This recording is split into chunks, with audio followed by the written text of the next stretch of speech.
The air in the repurposed screening room was thick with the scent of aging paper and faint mildew, a familiar comfort to Marcus. Sunlight fractured by the grime on the high, arched windows illuminated motes dancing in the stillness. He sat hunched over a heavy ledger, its brittle pages whispering as he turned them, a faint tremor of satisfaction running through him with each verifiable date and name. This old cinema, long since abandoned by its original purpose, now served as an unofficial annex for regional historical documents, its cavernous spaces ideal for the solitary work Marcus preferred. He was a man defined by precision, by the irrefutable weight of documented fact, and the chaotic narratives of human experience rarely touched him beyond their academic interest. A sharp rap on the heavy wooden door startled him. Marcus rarely received visitors, especially not here. He straightened, a faint frown creasing his brow. A young courier, awkward in his ill-fitting uniform, stood clutching a thick, cream-colored envelope. The messenger offered a nervous smile, extended the package, and then retreated with an almost comical haste. Marcus examined the seal, a sprawling, unfamiliar crest depicting a gnarled oak. The return address was a solicitor's firm he didn't recognize, located in a remote northern county. His initial thought was misdelivery. He held no property,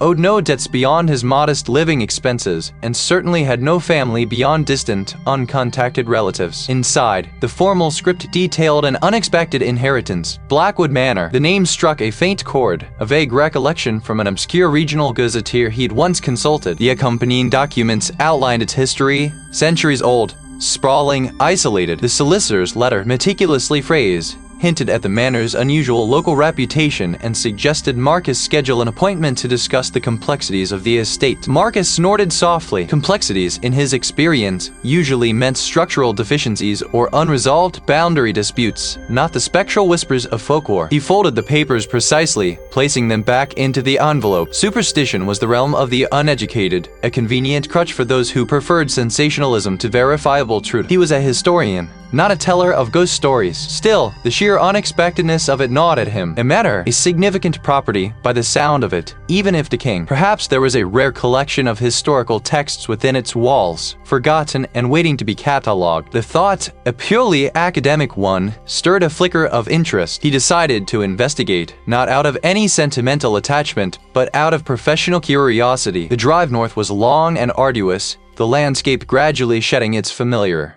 cultivated patterns. Fields gave way to moorland, then to dense, ancient forests that pressed in on the narrow, winding road. The sky, which had been a clear, indifferent blue when he departed, now hung heavy and bruised, a leaden expanse promising an imminent downpour. Marcus gripped the steering wheel, his focus unwavering, yet an unfamiliar tension began to coil in his gut. He attributed it to the monotonous drive, the increasing isolation. Finally, the road, little more than a gravel track now, terminated at a pair of rusted, wrought iron gates, half swallowed by overgrown ivy. Blackwood Manor. The architectural style was a discordant blend of medieval solidity and later, more flamboyant Gothic additions, creating an impression of something cobbled together over centuries, not harmoniously grown. The only sounds were the rustle of the wind through the skeletal trees and the distant, mournful cry of a bird. Marcus walked towards the imposing front door, his footsteps crunching on the gravel. He found the key, a massive, ornate thing described in the solicitor's letter, and with a protesting groan of ancient metal, the lock yielded. It pressed in, a palpable weight against his chest. Even Marcus, with his staunch adherence to the rational, felt a prickle of unease. He reached for the switch, but the electricity,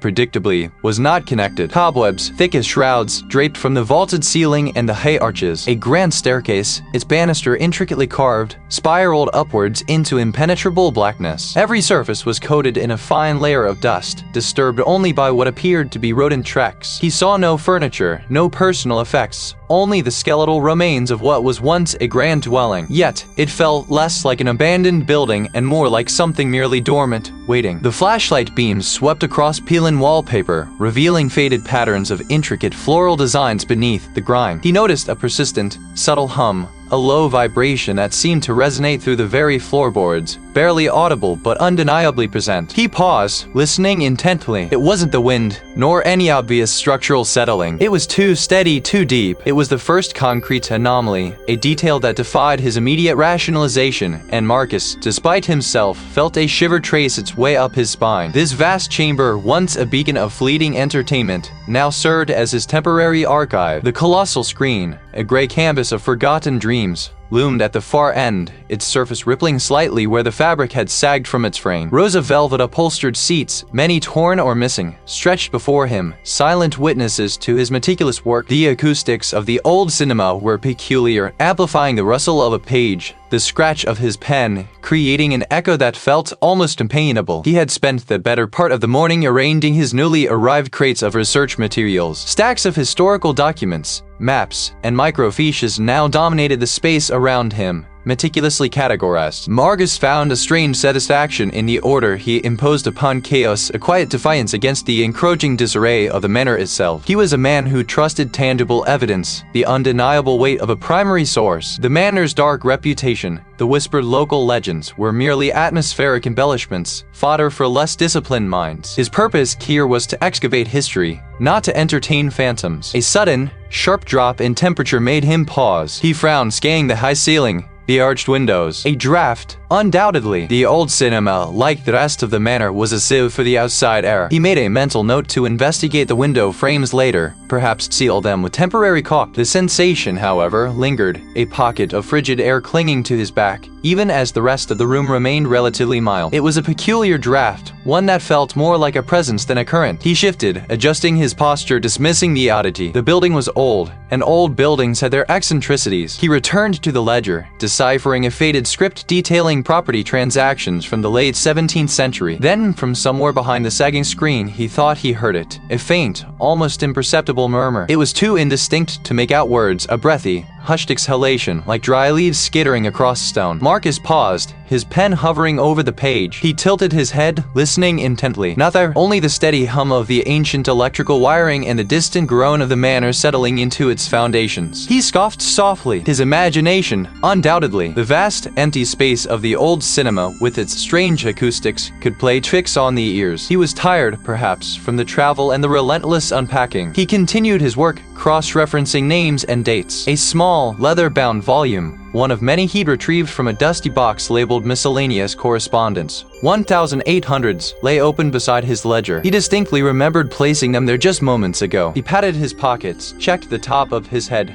then scoured the table. They weren't there. A sigh of exasperation escaped him. He was losing his edge. It had to be the stress of the move, the sheer volume of material. He finally spotted them, inexplicably pushed to the very edge of the ledger, almost teetering over the side, a good foot from where he'd last seen them. He picked them up, a faint annoyance pricking at him. He was usually so precise. As he reached for the leather-bound volume again, his fingers brushed against a loose flap in its binding. He pried it open carefully, revealing a hidden compartment. Inside, folded and brittle with age, were several sheets of parchment, handwritten in a spidery, desperate hand. The script was archaic, challenging to read, but the urgency in the strokes was unmistakable. He unfolded the top sheet, the paper crackling like dry ice. September 14th, 1857, he read aloud, his voice low. The walls listen. It knows when you speak its name, even in thought. The manor consumes not just coin, but essence. My predecessor, the Lord Alistair, spoke of visions, of memories not his own, bleeding into his waking mind. I have tried to leave, to escape its grip, but the thought itself feels like treason. A weight presses upon my will, twisting my intentions. The house wishes me to stay, to contribute my own fractured thoughts to its endless feast. He turned to the next page, his clinical detachment wavering slightly. The words were less legible here, more frantic, scrawled almost illegibly. My hand shakes. The memories, they are not mine. I see faces, feel emotions, live moments from centuries past. The steward saw me speaking to the empty air yesterday. He believes me mad. Perhaps I am. Perhaps the house has already claimed my sanity, a morsel for its maw. It desires more. His initial dismissal of the manor's legends as mere superstition had been absolute. But these were not local fables. These were the private confessions of a man driven to the brink within these very walls. He told himself it was the product of a fragile mind, a man succumbing to isolation and perhaps an undiagnosed affliction. The last entry in the journal had been a jumble of fractured script, a testament to a mind unraveling. Marcus, despite the prickle of unease that had settled deep in his bones, found a renewed determination. He was a historian,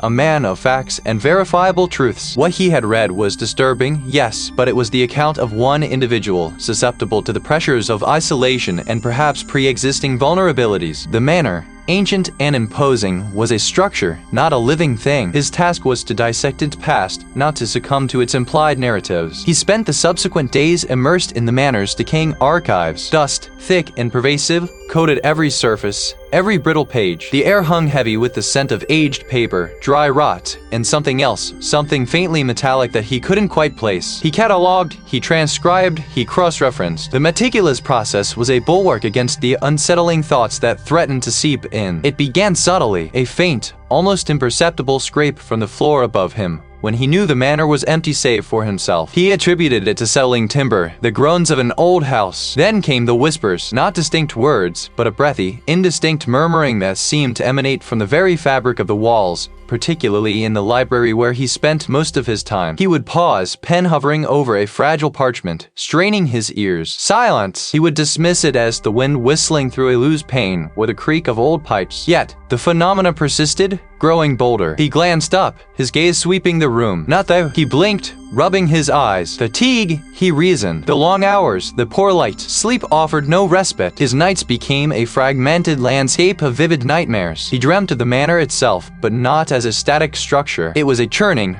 breathing entity. He saw himself trapped within its shifting corridors, the walls pressing in, alive with unseen presences. He heard distant screams, not human, but resonant, echoing cries that seemed to tear at the edges of his consciousness. One afternoon, seeking a reprieve from the manor's increasingly suffocating atmosphere, Marcus drove into the nearest town, a collection of tired storefronts and quiet lanes. He found himself drawn to an abandoned building on the edge of the commercial district, its marquee peeling, its windows boarded. The sign above the entrance, though faded, still clearly read, Old Cinema. There was an eerie stillness about it, a sense of forgotten glamour clinging to its decaying facade. He walked around it, noting a rear door slightly ajar. Curiosity, or perhaps an unconscious need for distraction, pulled him inside. The interior was a cavern of dust and echoes. Rows of seats, ripped and stained, stretched into the gloom. The air was stagnant, thick with the smell of mildew and stale popcorn. He moved toward the screen, a vast, pale rectangle that seemed to absorb the minimal light filtering in. He spun around, his breath catching in his throat. The Old Cinema was utterly empty. No one. He felt a sudden,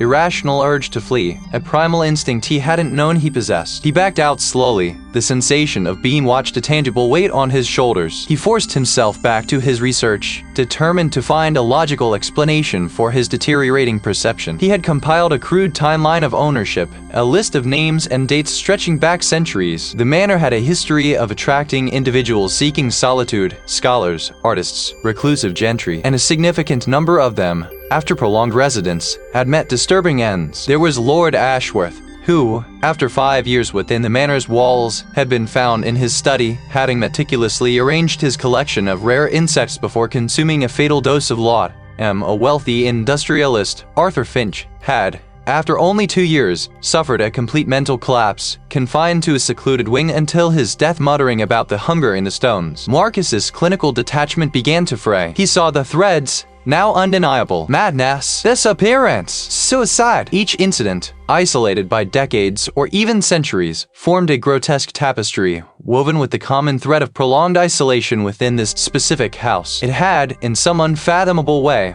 orchestrated them. Marcus, hunched over a folio of brittle correspondence, felt the faint tremor before he registered the sound. It was not the familiar creak of settling timbers or the distant moan of wind through the eaves. This was internal, a vibration that resonated deep within his sternum, accompanied by a low, almost imperceptible hum. He paused, his index finger tracing a faded ink signature, and listened. He closed his eyes, a familiar weariness washing over him, and a stark image bloomed behind his eyelids. Not a memory of his own, but a woman. Her face, pale and drawn, was framed by hair styled in an antique fashion. Her eyes, wide with an unutterable despair, stared past him, fixed on some unseen horror. Her hands, gnarled with age, clutched a small, ornate silver locket. A single, silent tear tracked a path down her cheek. The tableau was so vivid, so immediate, that Marcus felt a phantom chill on his own skin. He opened his eyes abruptly, the library's familiar gloom a welcome anchor. The hum had receded, leaving only the quiet tick of the grandfather clock in the hall. He rubbed his temples. Fatigue, he reasoned. The relentless research, the isolation, the sheer weight of the house's documented misfortunes. It was natural for his mind to conjure such things. He was, after all, steeped in the tragic lives of its former inhabitants. Yet, a prickle of unease persisted. The image had been too sharp, too emotionally charged for a mere daydream. He pushed back from the heavy oak desk, the chair scraping against the floorboards, and walked to the window. Rain lashed against the panes, blurring the ancient trees into indistinct, swaying giants. The manor felt larger, somehow, its vastness pressing in on him. A faint, rhythmic clicking began, distant but insistent, like a tiny metronome keeping time with a forgotten pulse. It seemed to originate from the rarely used west wing, a section of the house he had only briefly surveyed, dismissing it as structurally unsound and devoid of historical interest. He had noted a peculiar, heavy door there, unlike any other in the house, its surface marred by layers of peeling black paint. His historian's curiosity, momentarily eclipsed by the strange vision, reasserted itself. He grabbed a lantern, its glass rattling faintly, and ventured into the labyrinthine corridors. The clicking grew louder, accompanied now by a low, whirring sound, almost mechanical. The air grew thick, carrying the faint, sweet scent of dust mingled with something else. Old perfume, perhaps, or decaying velvet. He reached the heavy door. It was slightly ajar, a sliver of darkness visible within. The clicking and whirring pulsed from beyond it. He pushed the door open, the hinges groaning in protest, revealing a long, narrow hall leading into a larger, cavernous space. He raised the lantern, its beam cutting through the gloom, illuminating rows of dilapidated seats, the red velvet upholstery shredded and faded. An old cinema within the manor. The discovery was jarring. He had meticulously studied the blueprints, the estate records, and there had been no mention of such a thing. It was as if the space had been deliberately omitted, forgotten by design. He walked down the central aisle, his boots crunching on fallen plaster and dust. The clicking and whirring emanated from the projector itself. A reel of film, its celluloid brown and brittle, was threaded onto the spool. The room plunged into an inky blackness, the lantern's flame flickering out as if snuffed by an unseen force. Then, a blinding flash of light erupted from the projector's lens, illuminating the tattered screen at the far end of the room. A flickering image materialized. A man, dressed in the severe black suit of the late 19th century, pacing frantically before a roaring fireplace. His face was contorted, his hands running through his thinning hair. Marcus recognized him from his research. A previous owner, a financier who had lost his fortune and his family within these very walls. The scene played out in silent, sepia-toned horror. The financier clutched his head, his mouth opening in a silent scream. He stumbled, falling to his knees, his body racked with unseen sobs. The camera, or rather the vision, lingered on his face, on the profound, soul-crushing despair etched into every line. He could almost smell the acrid tang of fear, taste the metallic hint of desperation. The projector's whirring ceased. The lantern relit with a soft pop, casting its weak glow once more. His meticulous clinical detachment had not merely frayed, it had been shredded. This was not a dream, not fatigue, not an overactive imagination. He had witnessed something impossible, something that defied every rational explanation. The house hadn't merely contained memories, it had projected them. A profound exhaustion settled over him, deeper than any physical exertion could cause. He moved slowly, mechanically, back toward the library. He felt eyes on him, not just the houses, but a multitude of unseen presences watching, assessing. He was being observed, judged. He caught his reflection in a polished panel of the library wall. His own features seemed subtly altered, a faint gauntness around the eyes, a shadow of despair mirroring that of the financier. For a fleeting instant, he saw not just himself, but a spectral overlay, a transparency of another's suffering superimposed upon his own. The house was not merely replaying its past, it was attempting to absorb him into it, blurring the lines between observer and participant, between his reality and its nightmare. It was not a mechanical sound, nor organic, but something in between, like the deep thrum of a monstrous, slumbering heart. The vibration intensified, a deep bass note that vibrated his teeth, then receded, leaving a phantom echo in the silence. Marcus remained hunched, his fingers still gripping the Brill folio, but his eyes were now fixed on the aged oak floorboards, as if he could perceive the unseen forces at play beneath them. The incident left him unsettled for the remainder of the day. He tried to dismiss it, attributing it to an ancient building's eccentricities, perhaps a draft playing a trick with the structural integrity. But the memory of the internal tremor persisted. Days blurred into a week. Marcus found himself increasingly disinclined to leave the manor. He had initially intended to make a quick trip into the nearby village for supplies, perhaps even to consult with a local archivist about some of the more obscure names mentioned in the manor's ledgers. But each time he approached the heavy oak door leading outside, a profound lassitude would wash over him. His limbs felt heady, his mind clouded, the urgency to leave dissolving into a vague apathy. It wasn't exactly fear that kept him in.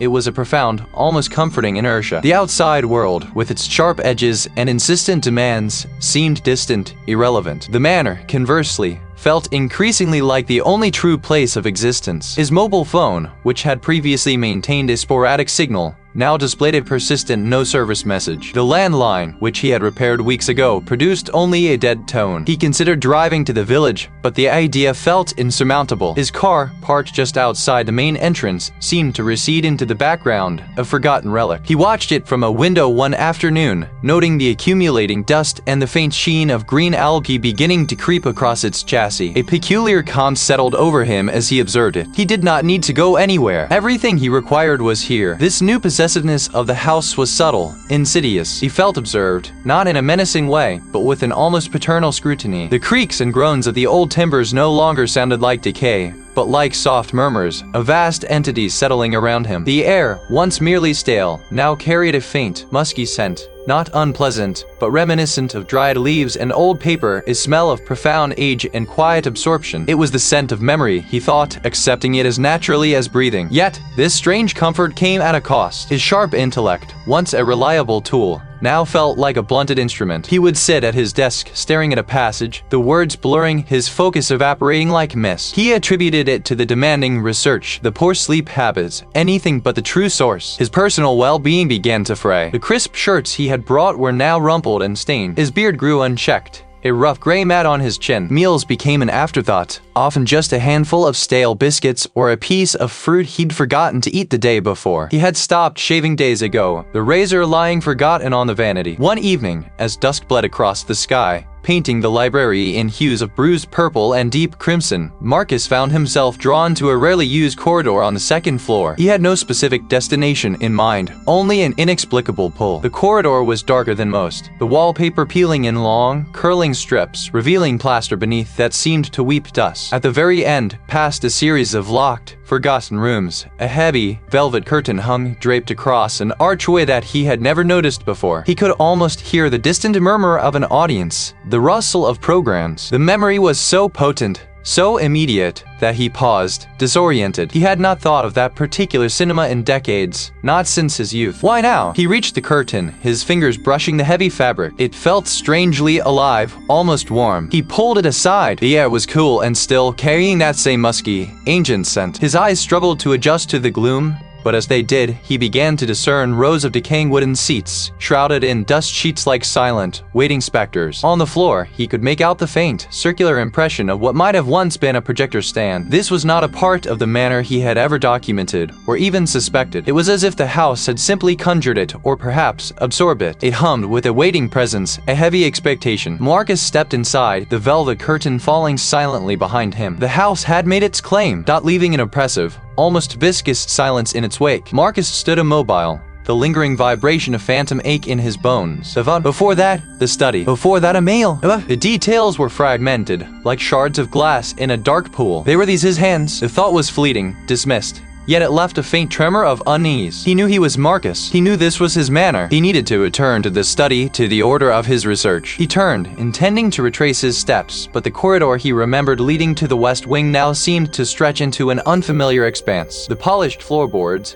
usually reflecting the dim light from the high windows, were obscured by a fine layer of dust, undisturbed for what felt like decades. He walked, his boots echoing unnaturally loud in the suddenly vast space. The walls, once adorned with tapestries, were bare, revealing rough-hewn stone beneath. The architecture was shifting subtly, imperceptibly, yet profoundly. A familiar archway, leading to what he knew was the conservatory, now opened into a narrow, winding passage. This was not the house he had inherited, or was it? He pushed forward, a desperate urgency propelling him. The passage turned sharply, then again, disorienting him completely. The air grew warmer, carrying a distinct aroma of stale popcorn and velvet. A faint, flickering light pulsed ahead. He emerged into a large, cavernous space, dimly illuminated by a single, bare bulb hanging precariously from a high ceiling. Rows of dust-shrouded, red velvet seats stretched out before him, facing a vast, empty screen. He had no memory of an old cinema within the manor's structure. He ran a hand over his seat, the velvet coarse and brittle beneath his fingertips. Whose memory was this? He shook his head, a dull ache throbbing behind his eyes. He knew these feelings, this vague nostalgia for a life he hadn't lived. He felt the man's sorrow, his crushing regret, the weight of a monumental failure, a label detached from the overwhelming sensation. He reached the front row, the air here thick with a palpable despondency. On the floor, near the projector projectionist's booth lay a crumpled, brittle piece of paper. He picked it up. It was a playbill dated over a century ago. The headline read, "Grand Opening of the Manor Name Picture Palace." Beneath it, a list of names. His gaze fixed on one, proprietor, Mr. Alistair Finch. Alistair Finch! The name resonated deep within him, not just as a historical fact, but as a recognition of self. He remembered the meticulous planning, the desperate hope,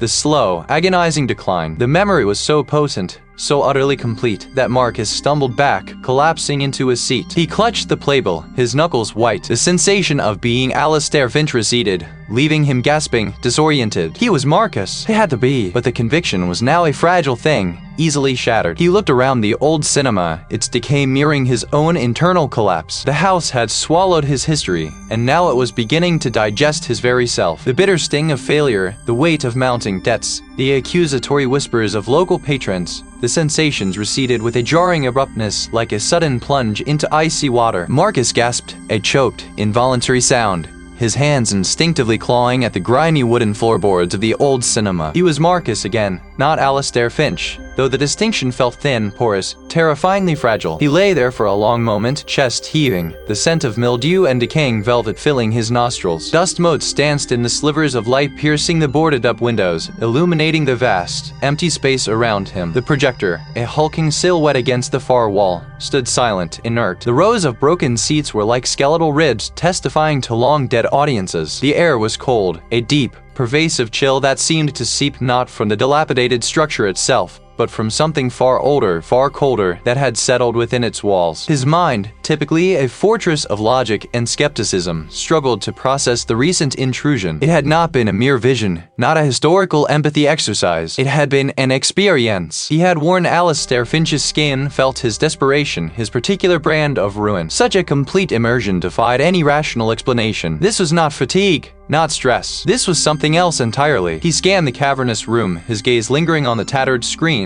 the peeling paint, the debris-strewn aisles. The information he had unearthed about Alistair Finch, the meticulous records of his slow decline, had been concrete data. But the feeling, the visceral, personal horror of his financial and social demise, that could not have been gleaned from ledgers and newspaper clippings. It had been imparted. He thought of the fading photographs in the manor, the way the faces and details seemed to recede, as if leached away by an invisible solvent. He thought of his own increasingly frequent memory lapses, small at first, then larger, entire conversations, specific research findings, entire days sometimes, simply gone. He had attributed it to stress, to the overwhelming nature of his new environment, but the explanation had always felt inadequate. Then there were the visions, or rather, the echoes. He had catalogued them, analyzed them, tried to fit them into neat historical boxes, but they were becoming more frequent, more vivid, more demanding. They weren't just passive imprints. They felt active, insistent. And the house itself, he had often dismissed it as the natural ambience of an ancient, neglected building. The manor was not merely haunted. It was not a repository of residual energy, a passive stage for past tragedies. It was an entity, a malevolent, sentient organism that did not merely contain the past, but actively consumed it. The pieces snapped into place with sickening clarity. The fading photographs, memories drained, vitality extracted, his own memory gaps, the initial siphoning, the tentative sampling of his mental landscape, the increasing vividness of the echoes, the house growing stronger, its capacity to project and influence expanding as it fed. It fed on memories, and it fed on life force. Alistair Finch, driven to despair and ruin, had been a meal. The previous owners, the tragedies that had befallen them,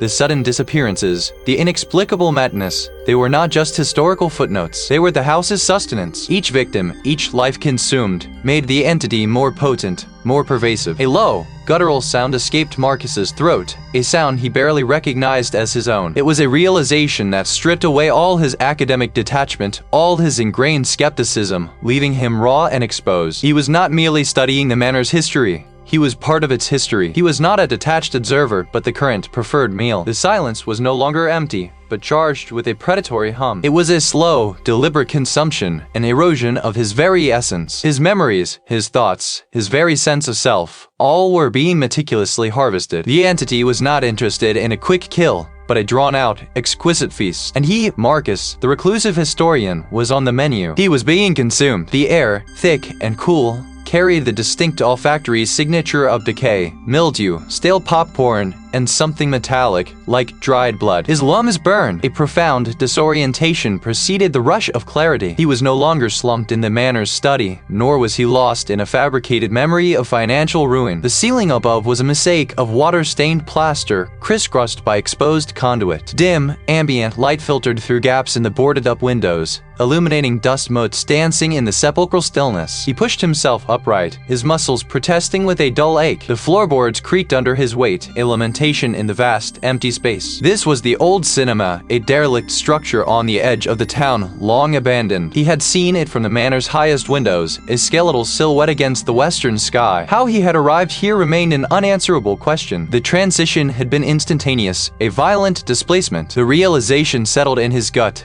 The manor had moved him. It had extracted him from its direct influence. Yet he knew, with chilling certainty, that he remained within its grasp, merely a pawn relocated on a larger board. This displacement was not an escape. It was a psychological tactic. The entity was playing with him, flaunting its power. But in this brief, horrifying moment of lucidity, Marcus recognized a flicker of opportunity. If the manor had seen fit to remove him, perhaps it was because his resistance, however minimal, had become inconvenient. He began to move, each step echoing through the cavernous space. The main auditorium was a skeletal husk. Rows of seats, stripped of their velvet and foam, lay like broken teeth, their metal frames glinting dully. The screen, a tattered shroud, hung like a forgotten banner. There had to be something. A historical record, an architectural anomaly, a clue. His search was methodical, fueled by a frantic urgency. He explored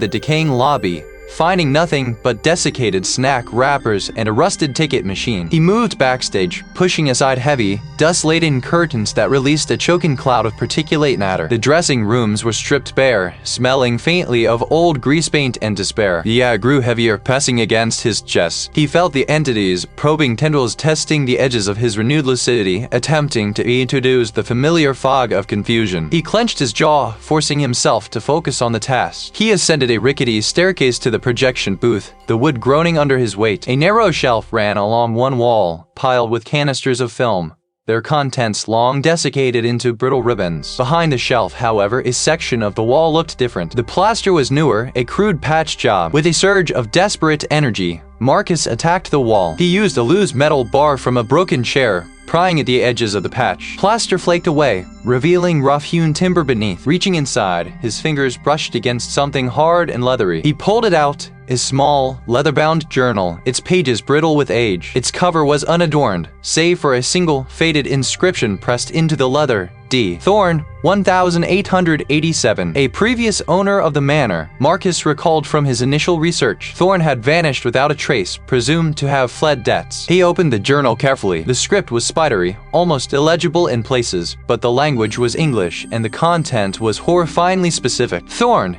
it seemed, had also recognized the manor's true nature. He had catalogued its methods of consumption, its slow erosion of memory and sanity. Thorn described a ritual, not of destruction, but of temporary repulsion. A specific sequence of tones and words, a dirge, to be sung by one who had suffered profound, irretrievable loss within the manor's walls. It was a song of sorrow intended to overload the entity with an echo of its own feeding, to temporarily sicken it, forcing it to retreat from the singer. Thorn's entries became increasingly erratic after this point, detailing his own descent into madness, his attempts to master the lullaby even as the house consumed his own memories of loss, making the very condition for its use impossible to fulfill. He had failed, driven to distraction and eventual disappearance. The journal dropped from Marcus's trembling fingers. He felt the entity's immediate violent reaction. A low, guttural moan seemed to emanate from the very walls, a sound of immense displeasure. The air grew thick, suffocating, carrying the distinct scent of ozone and something akin to burnt hair. He had found it. A sliver of hope,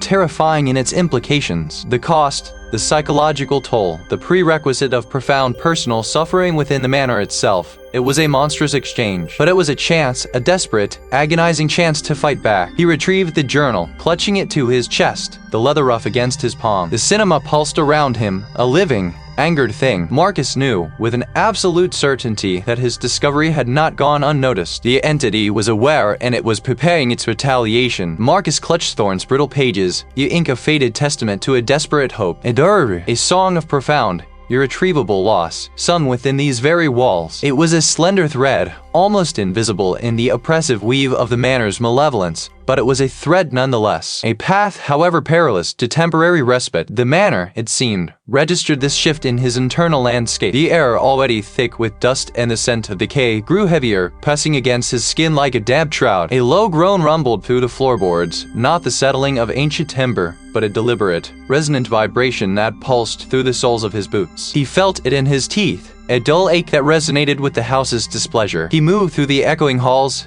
his gaze sweeping over the intricate carvings, the peeling wallpaper, the portraits whose eyes seemed to follow his every step. His destination was unclear. Thorne's notes mention the necessity of understanding the source of the loss, not just the ritual itself. A heavy oak door, previously ajar, slammed shut with a concussive force that rattled the very foundations. Marcus flinched, his heart hammering against his ribs. The sound echoed, lingering, as if the manor itself had exhaled sharply. He tried the handle. He tried another, then another. Passages he had navigated countless times now seemed to twist and contort, familiar doors sealed, unfamiliar ones appearing in their stead, often leading to dead ends or oppressive, lightless rooms that offered no discernible purpose. The house was not merely playing tricks, it was actively blocking his egress, corralling him, forcing him deeper into its labyrinthine embrace. He found himself in a wing he vaguely recalled from his initial survey, a section largely untouched by his historical investigations. He stepped into what appeared to be a vast, disused parlor. As his eyes adjusted to the dim light filtering through grimy, leaded windows, the room began to subtly shift. The heavy velvet drapes seemed to ripple without a breeze, the ornate plasterwork on the ceiling pulsed with a faint, internal luminescence. The parlor melted, transforming with a slow, sickening fluidity. Rows of dusty, moth-eaten seats materialized, arranged in neat, receding lines. He stood in an old cinema, a relic of a forgotten era, resurrected by the manor's will. Marcus felt a profound disorientation. This place had not existed moments ago. It was a construct, a mirage woven from the manor's own tortured memory or projected directly into his perception. He was trapped,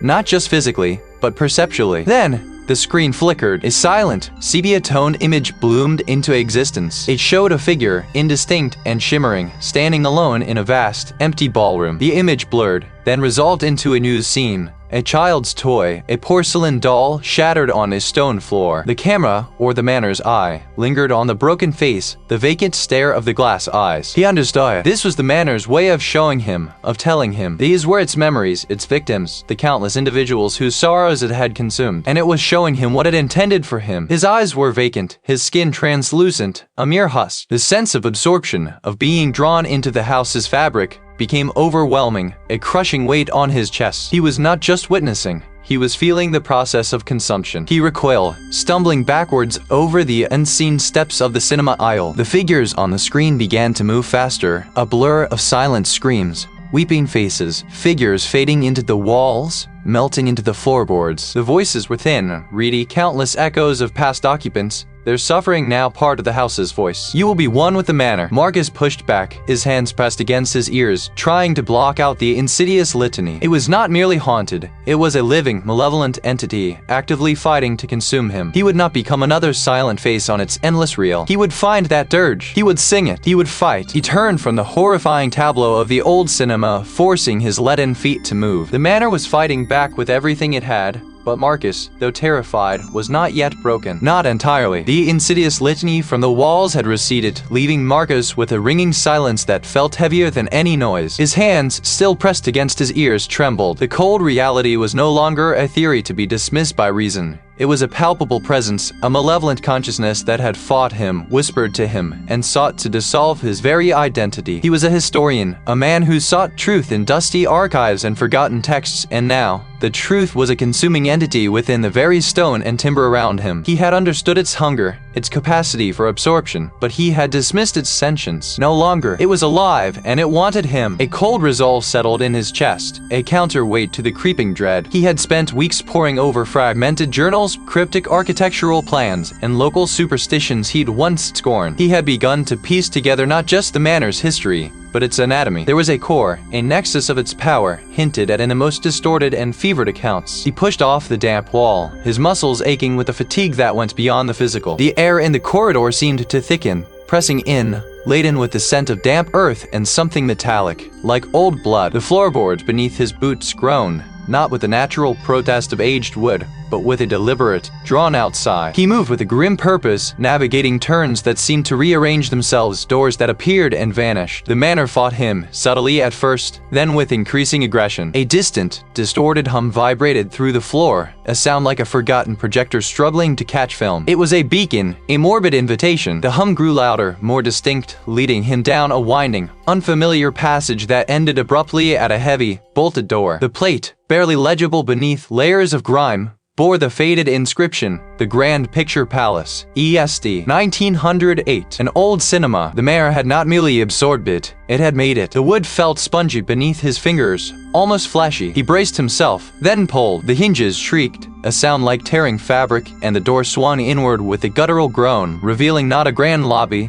but a cavernous, decaying space. The air inside was stale, thick with the smell of dust, mildew, and something else, a faint cloying sweetness that made his stomach churn. Rows of collapsed velvet seats, their springs exposed like skeletal ribs, stretched before him into the gloom. A tattered screen, vast and gray, dominated the far wall, shimmering faintly in the dim, ambient light that filtered from unseen cracks. Cobwebs, thick as shrouds, hung from the ornate, peeling ceiling, swaying almost imperceptibly. The projector hum was undeniably present now, a mechanical heartbeat thrumming from a booth high above. He squinted, making out the silhouette of a massive, archaic projector, its reels turning slowly, casting a faint, wavering beam toward the screen. But there was no film. The light was empty. He stepped inside, the rotten carpet crunching underfoot. The stillness was profound, yet heavy with unspoken stories. He walked down the aisle, his eyes fixed on the screen, a growing unease tightening its grip around his throat. Then, the beam from the projector flickered, and a faint image bloomed on the screen. It wasn't a film. It was a memory. A young woman, dressed in period clothing, stood laughing in a sun-drenched garden. Her face was vibrant, full of life. Then the image shifted, blurred, and he was older, her laughter gone, replaced by a vacant stare as she sat in a dimly lit room, slowly rocking. The reveal hit him with the force of a physical blow. This wasn't just a place where memories were stored, it was where they were harvested. The old cinema was the manor's feeding ground,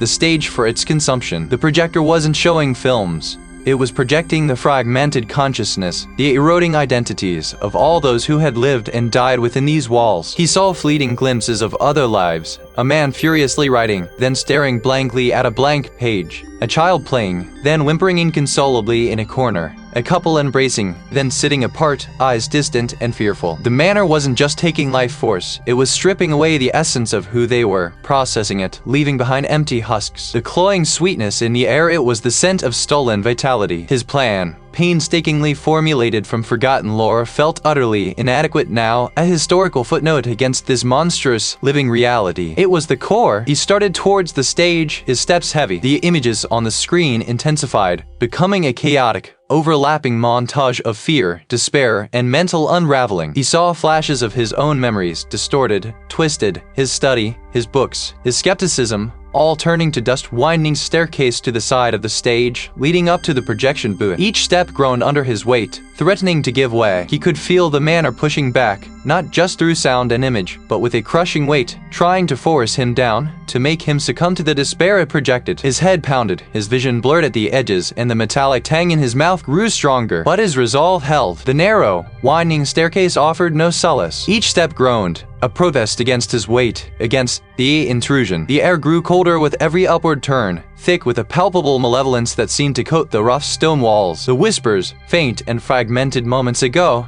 now coalesced into a chorus of accusations, sharp and biting. They were not words he could parse, but the intent was clear. Judgment, condemnation, a collective sigh of despair that threatened to extinguish his resolve. Marcus gripped the rusted iron banister, knuckles white, forcing himself onward. He emerged into the projection booth, a cramped, rectangular space perched high above the main seating area of the old cinema. Dust motes danced in the single shaft of moonlight that pierced a grimy window, illuminating the skeletal forms of two enormous film projectors. They stood like silent sentinels, their spools empty, their lenses opaque with age. A faint, metallic scent, like ozone mixed with ancient rust, hung heavy in the air, a counterpoint to the pervasive mustiness of decay. His gaze swept the room. Tucked between the projectors, a small, worn stool sat before a control panel. Its surface was scarred with decades of use, an array of faded buttons and levers, each one a relic. But it was not the machinery that drew his attention. On the wall opposite the projection window, barely visible in the gloom, was a series of shallow, circular indentations arranged in a spiral pattern. Each indentation held a small, crystalline shard,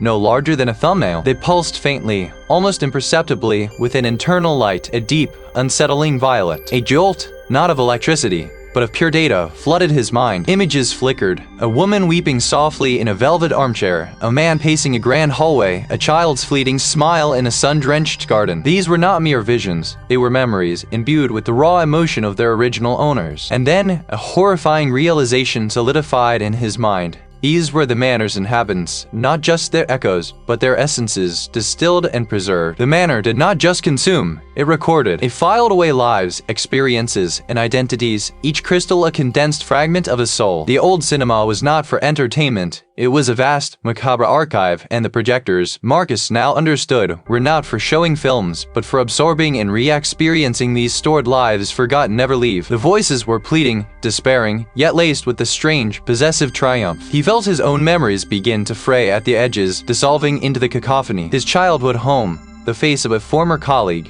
the precise scent of old books, all began to blur, becoming indistinct, merging with the torrent of other people's pasts. He was becoming one of the crystals, a data point in the manor's terrifying collection. A desperate clarity pierced through the mental assault. This was not a haunting, it was a living, processing entity. The projection booth was its brain, its central nervous system, where it digested and assimilated its victims. His gaze landed on the control panel. One lever, thicker and more robust than the others, was positioned beneath a glowing crimson button. It was marked with a symbol he couldn't decipher, an intricate knot of lines that seemed to write. He knew what he had to do. The thought was not his own, entirely. With a guttural cry, Marcus lunged for the control panel. His hand closed around the heavy lever. The voices in his head screamed, a deafening chorus of outrage and pain. He felt a crushing weight descend upon him, as if the entire manor were physically pressing down, trying to pin him in place. He gritted his teeth, muscles straining. The lever was stiff, resisting his every effort. He could feel his own identity slipping further, a sense of detachment growing, as if he were watching himself from a distance. Images of his life, his true life, flashed before him, but they were already corrupted, tinged with the sadness and fear of the manor's previous victims. He was being absorbed, piece by agonizing piece. With a final, desperate surge of will, Marcus pulled the lever down. There was no mechanical click, no whirring sound. Instead, a piercing, high-pitched shriek tore through the old cinema, a sound that was not physical, but resonated directly within his mind. A raw, agonizing scream of pure, elemental agony. The violet crystals on the wall shattered simultaneously, exploding into a shower of iridescent dust that glittered briefly before vanishing. Marcus stood trembling, his body racked with an exhaustion that went beyond physical strain present. He looked at his hands, expecting them to be transparent or aged or not his own. They were still his, but the skin felt strangely taut, the lines on his palms sharper, deeper. He walked to the window, peering out at the moonlit grounds. The manor loomed, vast and silent, no longer radiating the palpable malevolence. It felt dormant, wounded. The constant hum of other lives, other memories, was gone. His own memories, the ones he had fought so hard to retain, were there, but they felt distant, like stories he had read rather than experiences he had lived. He was Marcus, but he was also something more, or perhaps, something less. He had inflicted a devastating blow, but he had not escaped unscathed. He had become an extension of its quiet, a living archive of its sudden, terrifying pause, forever marked by the memory of its scream.